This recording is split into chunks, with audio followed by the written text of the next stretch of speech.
എന്തായാലും ഈ മറ്റൊരു ആശയവിനിമയം കൂടി നടന്നിട്ടുണ്ട്. അത് ഈ വിവരാവകാശ നിയമപ്രകാരം അപേക്ഷ നൽകിയവർക്ക് പ്രത്യേകമായിട്ടുള്ള ഒരു നിർദ്ദേശവും കിട്ടിയിട്ടുണ്ട്. അവിടെ ഓഫീസിൽ വന്നു കഴിഞ്ഞാൽ ഈ സാംസ്കാരിക വകുപ്പ് PRD പബ്ലിക് റിലേഷൻസ് ഓഫീസറുടെ ചേംബറിൽ വന്നാൽ ഈ റിപ്പോർട്ട് കൈപ്പറ്റാവുന്നതാണ്, അതിന്റെ കോപ്പി കൈപ്പറ്റാവുന്നതാണ് എന്ന നിർദ്ദേശവും വന്നിട്ടുണ്ട്. പക്ഷേ അതോടൊപ്പം തന്നെ പൊതുസമക്ഷം തന്നെ ഈ റിപ്പോർട്ട് വരികയാണ് എന്നുള്ള കാര്യമാണ് സാംസ്കാരിക മന്ത്രിയും സൂചിപ്പിച്ചത്. നടൻ മഹേഷ് ഇപ്പോൾ ടെലിഫോൺ ലൈനിൽ ചേരുകയാണ്. ശ്രീ മഹേഷ്, ഇക്കാര്യത്തിൽ ഇനിയൊരു ആശയക്കുഴപ്പത്തിന്റെ അടിസ്ഥാനമില്ല എന്നിപ്പോൾ മന്ത്രിയുടെ വാക്കുകൾ സൂചിപ്പിക്കുന്നുണ്ട്. റിപ്പോർട്ട് എന്തായാലും പുറത്തു വരികയാണ്. പക്ഷേ ഇത് പുറത്തു വരരുത് എന്ന് ആഗ്രഹിച്ച ഒരു വലിയ വിഭാഗം ഉണ്ടായിരുന്നു എന്നതിന്റെ തെളിവല്ലേ ഇത്രയും വർഷത്തെ കാത്തിരിപ്പിന് വേണ്ടി വന്നതും ഈ നിയമ പോരാട്ടങ്ങൾ നടത്തേണ്ടി വന്നതും? ശ്രീ മഹേഷ്. തീർച്ചയായിട്ടും ഇതിപ്പോ ഏറെക്കുറെ 5 വർഷമാകുന്നു. ഈ 5 വർഷം കഴിഞ്ഞിട്ട് ഇത് ഏറെക്കുറെ ജനങ്ങളിലോട്ട് എത്തും. ഒന്നാമത് ഇത് ജനങ്ങളുടെ നികുതി പണമാണ്. 1-2 രൂപയല്ല, 1 കോടിക്ക് മേലെ രൂപ ആണ് ഈ കമ്മിറ്റിക്ക് വേണ്ടി ചെലവാക്കിയിരിക്കുന്നത്, അല്ലെ? അപ്പൊ എന്നിട്ട് ഇത് അവസാനം എത്തും എന്ന നിമിഷം ഇതിന്റെ അകത്ത് മൊഴി കൊടുത്തത് എങ്ങനെയാണ് രേഖപ്പെടുത്തിയതെന്ന് അറിയണം, അതിന്റെ റൈറ്റ് ആണെന്നൊക്കെ പറഞ്ഞ് തടസ്സം നിൽക്കുന്നത് ഇതിനകത്ത് ഒരു അടിസ്ഥാനമില്ല. കാരണം ആദ്യം മുതലേ പറയുന്നതാണ് ഇത് ആർക്കും എതിരെ അല്ല, അല്ലെങ്കിൽ ആരുടെങ്കിലും പേര് വരും എന്നുമില്ല, ആരോപണങ്ങൾ ആയിട്ടൊന്നും വരുന്നില്ല. പകരം ഇതിന്റെ നിർദ്ദേശങ്ങൾ പ്രധാനമായിട്ടും നമ്മൾ പാലിക്കപ്പെടേണ്ടതാണ്. അത് ഈ പറയപ്പെടുന്ന സ്ത്രീ പ്രവർത്തകർ, സിനിമയിലുള്ള, അത് നടീനടന്മാരായിക്കോട്ടെ, സാങ്കേതിക പ്രവർത്തകരായിക്കോട്ടെ, ആരും ആയിക്കോട്ടെ, അവരുടെ നന്മയ്ക്ക് വേണ്ടി, അവരുടെ ഉന്നമനത്തിനും വേണ്ടിയിട്ടുള്ള നിർദ്ദേശങ്ങൾ, ആ നിർദ്ദേശങ്ങൾ പുറത്തു വരാണ്ട് പിന്നെ എങ്ങനെയാണ്? പുറത്തു വരിക തന്നെ വേണം.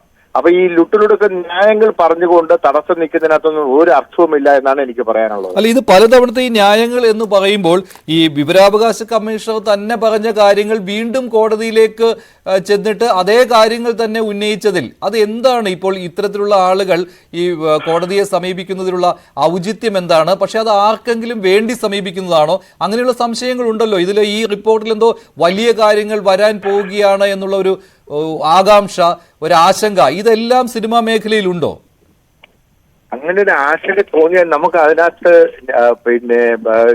അതിനകത്തൊരു ന്യായമായ കാര്യമില്ല. കാരണം ഇത് ആരെ സേവ് ചെയ്യാൻ വേണ്ടിയിട്ടാണ്, അല്ലെങ്കിൽ എന്ത് ഒളിപ്പിക്കാൻ വേണ്ടിയിട്ടാണ്, അല്ലെങ്കിൽ താൻ എന്താണ് പറഞ്ഞത് എന്ന് ഈ മൊഴി കൊടുത്തവർക്ക് അറിയാലോ. ആ കൊടുത്തവർക്ക് ഈ ഒരു ആവേശത്തിന്റെ പുറത്ത് അന്ന് കൊടുത്തത് ഇന്ന് പുറത്തു വന്നാൽ പ്രശ്നമാകും എന്നുള്ള ഭയത്തിന്റെ പുറത്താണോ? ഇങ്ങനെയൊക്കെയുള്ള സംശയങ്ങൾ വരും, ശരിയല്ലേ?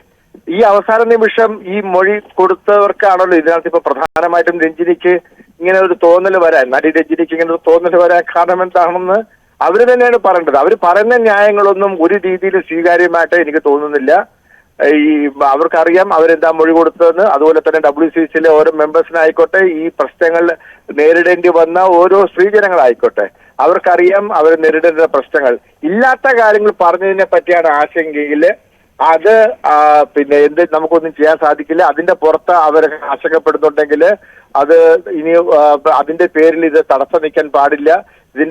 ഞാൻ പറഞ്ഞില്ലേ, ഇതിനകത്ത് ആര് എന്തു പറഞ്ഞു എന്നുള്ളതിനേക്കാൾ ഏറെ അതിനകത്ത് ബന്ധപ്പെട്ട നിർദ്ദേശങ്ങൾ അവര് ക്ഷേമ കമ്മിറ്റി റിപ്പോർട്ടിൽ പറയുന്നുണ്ട്.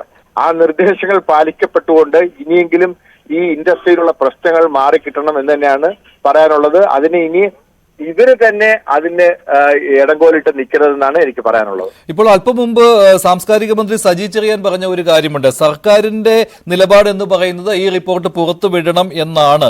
പക്ഷെ അത് ഇത്രയും വർഷം അങ്ങനെ ആയിരുന്നു എന്ന് നമുക്ക് പൂർണ്ണമായിട്ടും വിശ്വസിക്കാൻ പറ്റുമോ ശ്രീ മഹേഷ്? ഇല്ല, എന്തൊക്കെയോ ആരൊക്കെയോ രക്ഷിക്കാനോ അല്ലെങ്കിൽ എന്തൊക്കെയോ ഇതിന്റെ പിന്നില് ഇത് നീട്ടിക്കൊണ്ട് പോകുന്നതിന് ആദ്യത്തെ 2 വർഷമൊക്കെ നമുക്ക് മനസ്സിലാക്കാം, കോവിഡ് മറ്റു കാര്യങ്ങളൊക്കെ ആണെന്നുള്ളത്.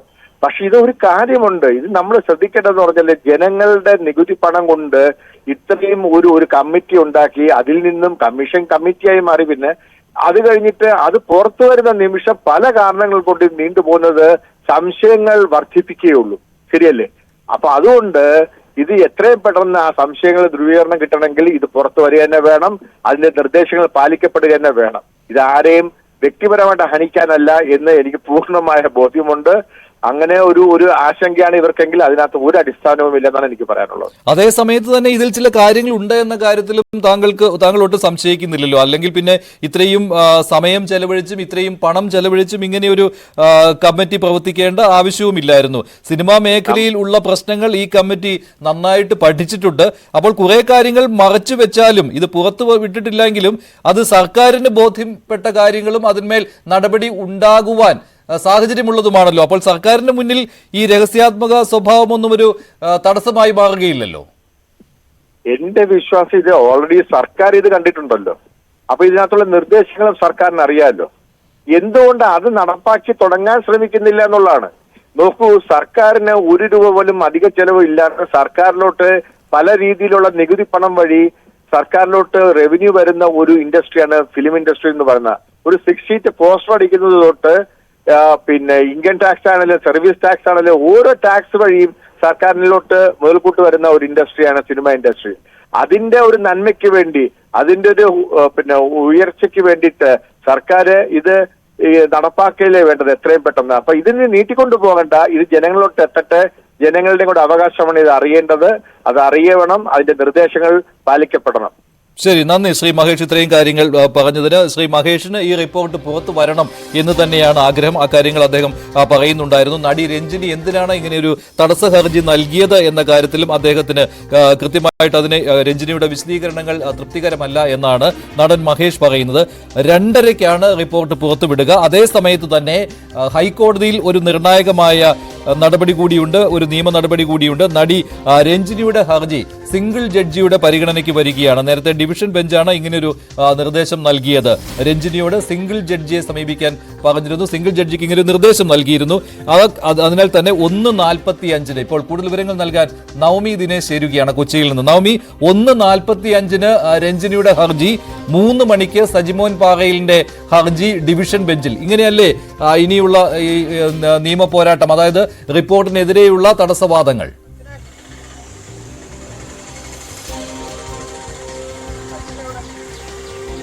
മഞ്ജുഷ, അങ്ങനെ തന്നെയാണ്. ഏറ്റവും ഒടുവിലത്തെ വിവരം അനുസരിച്ച് രഞ്ജിനിയുടെ ഹർജി 1:45-ന് സിംഗിൾ ബെഞ്ച് പരിഗണിക്കും. പക്ഷെ 2:30-ക്ക് ഈ റിപ്പോർട്ട് പുറത്തുവിടുമെന്നാണ് സർക്കാരിൽ നിന്ന് വ്യക്തമാക്കുന്നത്. അങ്ങനെയെങ്കിൽ സജിമോൻ പാറയിലിന്റെ ഹർജി 3 മണിക്ക് പരിഗണിച്ചു കഴിഞ്ഞാലും ഇനി ഹർജി പരിഗണിക്കുന്നതിൽ കാര്യമില്ല. കാരണം ഇപ്പോൾ തന്നെ ഈ സർക്കാരിന് ഈ റിപ്പോർട്ട് പുറത്തുവിടാൻ നിയമ തടസ്സങ്ങൾ ഒന്നും തന്നെയില്ല. രഞ്ജിനിയുടെ ഹർജി പരിഗണിക്കുന്ന വേളയിൽ സർക്കാർ വ്യക്തമാക്കിയിരുന്നു. ഇതിൽ സ്വകാര്യതയെ മാനിക്കുന്ന രീതിയിൽ തന്നെയാണ് റിപ്പോർട്ട് വന്നിരിക്കുന്നതെന്ന് സർക്കാർ ഇതിനോടകം തന്നെ വ്യക്തമാക്കി. ഇത് ഹൈക്കോടതി ഇത് വീണ്ടും ആവർത്തിച്ചുകൊണ്ടാണ് രഞ്ജിനിയുടെ ഹർജി കോടതി തള്ളിയിരിക്കുന്നത്. അങ്ങനെയെങ്കിൽ 1:45-ന് സിംഗിൾ ബെഞ്ച് ഈ ഹർജി പരിഗണിക്കുമ്പോൾ തള്ളാനാണ് സാധ്യത. അങ്ങനെയെങ്കിൽ നിയമപരമായി സർക്കാരിന് ഈ റിപ്പോർട്ട് പുറത്തുവിടുന്നതിൽ യാതൊരു തടസ്സവുമില്ല.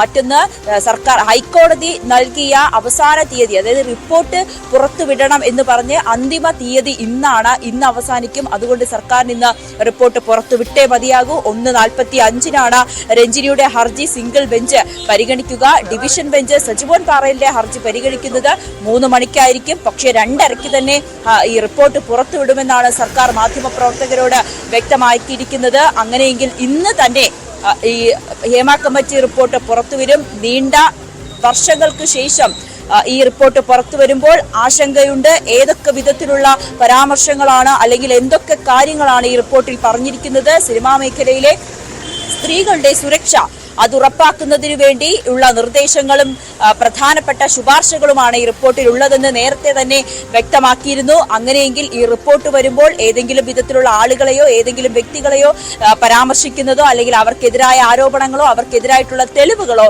അത് ഈ റിപ്പോർട്ടിൽ ഉണ്ടാകില്ല. അത് ഒഴിവാക്കിക്കൊണ്ടുള്ള ഒരു റിപ്പോർട്ട് തന്നെയായിരിക്കും ഇന്ന് പുറത്തു വരിക. 1:45-ന് രഞ്ജിനിയുടെ ഹർജി പരിഗണിച്ചുകൊണ്ട് സിംഗിൾ ബെഞ്ച് എന്താണ് പറയുന്നത് എന്ന് കാത്തിരിക്കുകയാണ്.